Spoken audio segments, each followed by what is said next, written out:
दोस्तों, अगर आप भी कार्स के शौकीन हैं तो आपकी फेवरेट कार्स की लिस्ट में लैम्बोर्गिनी का नाम तो जरूर शामिल होगा।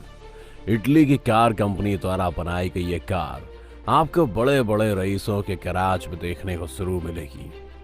लैम्बोर्गिनी के बारे में तो हम और आप जानते हैं कि ये स्पोर्ट्स कार दिखने में जितनी शानदार है, इसकी कीमत उतनी ही ज्यादा है।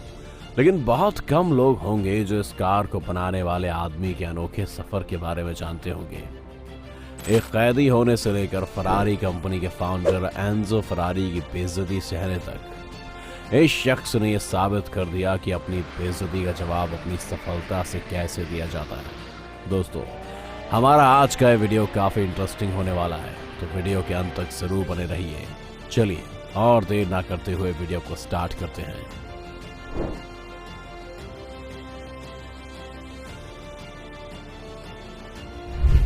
हमारी स्टोरी की शुरुआत होती है 28 अप्रैल 1916 से, जहां इटली के एक शहर रेनाजो में फेरुसियो लैम्बोर्गिनी का जन्म हुआ था। ये एक साधारण किसान परिवार से ताल्लुक रखते थे। फेरुसियो के माता पिता दोनों ही वाइन बनाने के लिए अंगूर की खेती करते थे।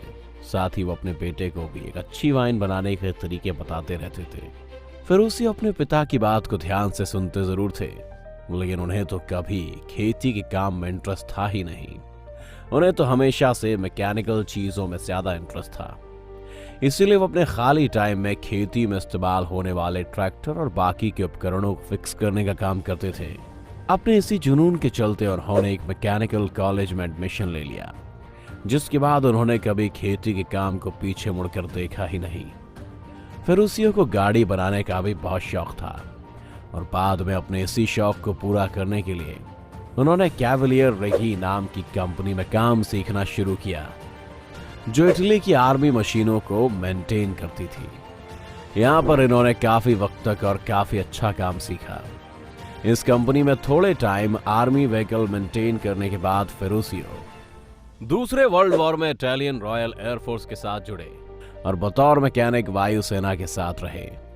काफी समय तक युद्ध होने के बाद जब इटली के एक एरिया ने सरेंडर कर दिया, तब फेरुसियो की पोस्टिंग उस जगह थी और पूरा एरिया जर्मन नेशन के कब्जे में आ गया। जर्मन के कब्जे में आने के बाद शुरू में तो सब चीजें ठीक रहीं, लेकिन बाद में वहां रहने वाले सभी इटालियंस को कैदी बना लिया गया था, जिसमें फेरुसियो भी शामिल थे। अब तो ये हम सब जानते हैं कि विश्व युद्ध के दौरान कैदी बनाए गए लोगों को किस तरह से रखा जाता था, उनके साथ किस तरह का व्यवहार होता था।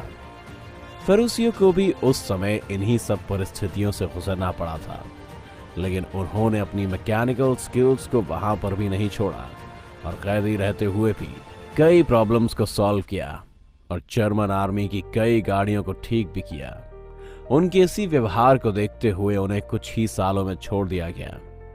फेरुसियो के लिए वो समय काफी मुश्किल भरा रहा, क्योंकि उसी समय उनके बच्चे को जन्म देने के बाद उनकी पहली पत्नी क्लेलिया की मौत हो गई। इन सब चीजों से बाहर निकलने के लिए फेरुसियो ने अपने आप को काम में बिजी कर लिया। उस समय फेरुसियो लॉरीज, ट्रैक्टर्स और वॉर से पहले की गाड़ियों को फिक्स करने का काम करते थे। लेकिन एक दिन अचानक से फेरुसियो के पास उनके पिता का खत आया और उसमें उन्होंने फेरुसियो से कहा कि उन्हें अपने खेतों के लिए ट्रैक्टर की जरूरत है, क्योंकि वर्ल्ड वॉर में तबाही की वजह से पहले ही काफी नुकसान हुआ था और अब उनके पिता इन सब चीजों से बाहर आने के लिए खेती पर ध्यान देना चाहते थे। फेरुसियो के पिता के इस खत ने उनकी सारी जिंदगी बदल कर रख दी, क्योंकि यहां से फेरुसियो को आइडिया आया कि कैसे वह एग्रीकल्चर में इस्तेमाल होने वाली मशीनों को बनाकर लोगों की मदद के साथ साथ खुद का बिजनेस भी स्टार्ट कर सकते हैं। लेकिन इसे शुरू करना इतना भी आसान नहीं था, क्योंकि इसे स्टार्ट करने के लिए उन्हें बेस्ट इक्विपमेंट की जरूरत थी। तब फेरुसियो ने सोचा कि क्यों ना युद्ध के समय छोड़ी गई मिलिट्री मशीनों का इस्तेमाल करके नया ट्रैक्टर बनाया जाए, और अपनी इसी सोच पर काम करते हुए उन्होंने एक ऐसा ट्रैक्टर तैयार किया जिसे महंगे पेट्रोल के बजाय सिर्फ डीजल पर चलाया जा सकता था। धीरे धीरे काम करते हुए फेरुसियो ने अपनी खुद की कंपनी लैम्बोर्गिनी ट्रैटोरी खोली। बिजनेस धीरे धीरे रफ्तार पकड़ने लगा। इसलिए अब उन्हें अपना प्रोडक्शन ज्यादा बढ़ाने के लिए जगह के साथ साथ बाकी चीजों की जरूरत पड़ने लगी। अपने बेटे की मेहनत को देखते हुए फेरुसियो के पिता ने अपनी सारी प्रॉपर्टी बेचकर उन्हें पैसे दे दिए, जिसका इस्तेमाल वो अपने बिजनेस को आगे बढ़ाने के लिए कर सकते थे। फेरुसियो वक्त और हालात को अच्छे से समझते थे और सब चीजों को नॉर्मल करने के लिए उन्होंने दिन रात मेहनत करनी शुरू कर दी। दोस्तों, ये तो आपने सुना ही होगा कि किसी भी काम में लगी मेहनत कभी खाली नहीं जाती। यही फेरुसियो के साथ भी हुआ। उनकी मेहनत और लगन से कुछ ही समय में उनकी ट्रैक्टर बनाने वाली कंपनी पूरे इटली में फेमस हो गई। बिजनेस और भी अच्छा चलने लगा, जिससे बहुत पैसा भी आने लगा। अब अपने इसी पैसे को उन्होंने अपनी सबसे फेवरेट चीज को खरीदने में इस्तेमाल किया, और वो थी कार। एक से एक स्पोर्ट्स और लग्जरी कार्स का शौक फेरुसियो को शुरुआत से ही था, जिसके चलते उन्होंने मर्सिडीज से लेकर मासेराती और अल्फा रोमियो तक बहुत सी शानदार गाड़ियां अपने गैराज में शामिल कर ली। एक कंपनी के मालिक और बड़े बिजनेसमैन होने के बाद भी उन्होंने कभी अपने मैकेनिकल स्किल्स को दिखाना बंद नहीं किया, बल्कि अगर कभी भी उनकी किसी कार में कोई खराबी होती तो वो उसे खुद ही सॉल्व कर लेते थे। इसके बाद उन्होंने अपने गैराज में फरारी को शामिल करने का फैसला किया, और उनका यही फैसला उनकी जिंदगी का टर्निंग पॉइंट भी साबित हुआ। उनके इसी फैसले से लैम्बोर्गिनी की भी शुरुआत हुई। जब उन्होंने फरारी का 250 GT मॉडल खरीदा तो उन्हें उस कार में सबसे ज्यादा दिक्कतें देखने को मिली। फरारी की उस कार में जो सबसे बड़ी दिक्कत थी वो था उसका क्लच। फेरुसियो ने जब उसे खोल कर देखा तो वह हैरान रह गए, क्योंकि वही क्लच था जो वो अपने ट्रैक्टर में इस्तेमाल किया करते थे। और अपनी इसी शिकायत को लेकर फेरुसियो फरारी के फाउंडर एंजो फरारी के पास पहुंच गए। अब दोस्तों, ये तो जाहिर सी बात है कि अगर कोई इतनी बड़ी कंपनी के मालिक को आकर ये कहे कि आपकी गाड़ी के पार्ट्स खराब हैं या आपकी गाड़ी खराब है, तो उस स्थिति में वो इंसान दो ही काम कर सकता है। या तो अपने मॉडल की गलती सुनकर उसे ठीक करेगा, या फिर उस बात को सुनकर उसे अपनी बेइज्जती समझेगा और सामने वाले पर भड़क जाएगा। और एंजो ने भी यही किया। वो फेरुसियो पर भड़क गए और फेरुसियो को जवाब दिया कि गलती क्लच की नहीं है, बल्कि कार को ड्राइव करने वाले इंसान की है। तुम जैसे ट्रैक्टर चलाने वाले इंसान को फरारी जैसी लग्जरी कार कहाँ समझ आएगी।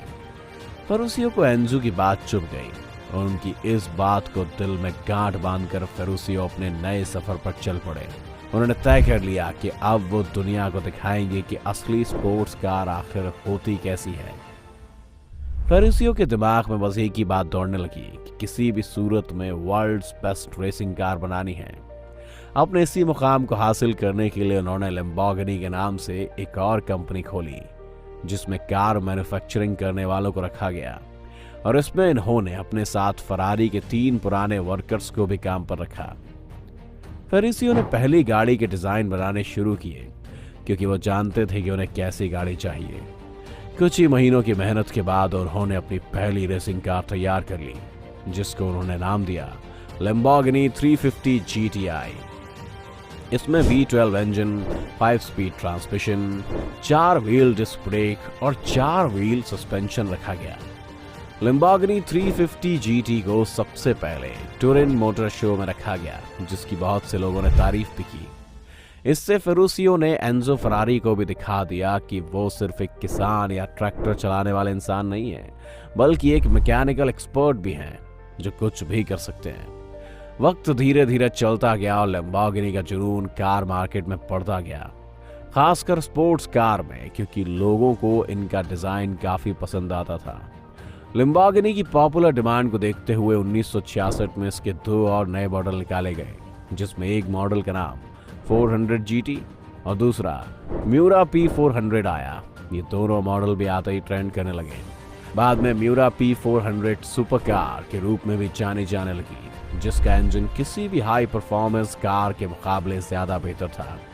अपनी इसी कामयाबी के चलते लैम्बोर्गिनी ने मार्केट में एक से बढ़कर एक मॉडल उतारने शुरू कर दिए, जिसमें स्पाडा, एस्लेरो, राको जैसी तमाम गाड़ियां मौजूद थी। धीरे धीरे लैम्बोर्गिनी एक बहुत बड़ा ब्रांड बन गया, जिसमें एक समय में ये सबसे ज्यादा कार सेल करने वाला ब्रांड भी बना। लेकिन एक वक्त ऐसा भी आया जब इस कंपनी को काफी ज्यादा क्राइसिस देखने पड़े।